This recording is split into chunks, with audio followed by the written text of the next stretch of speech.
pangalan ko ay Lynn.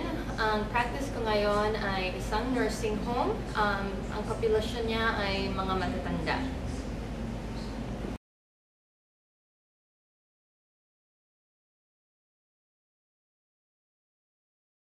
Pinili ko maging OT para makatulong sa mga taong magawa nilang mga bagay na importante sa araw-araw nilang gawain. Para maturuan ko sila kung paano nilang gawin itong mahusay.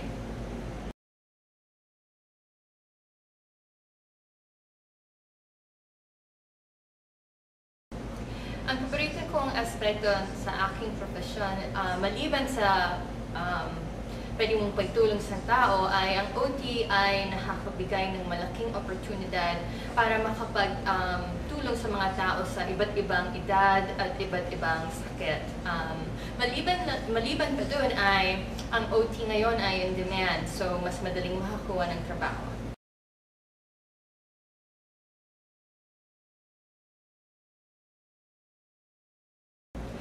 Sigurado ako na sa aking pagiging Filipino ay nakaka-influensya to sa pag-aking alaga ng aking mga pasyente at sa pagtutungo ko sa mga pasyente ko.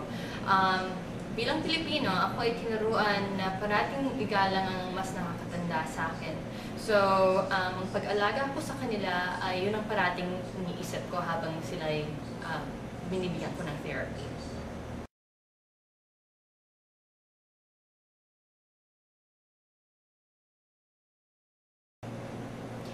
Ang mabibigay ko sa kanilang advice ay kahit mahirap tong kursong occupational therapy, huwag silang susuko at ipagpatuloy nila kasi ang resulta ng pagiging occupational therapy ay talagang nakakabigay saya sa sarili mo at sa mga iba pang mga tao.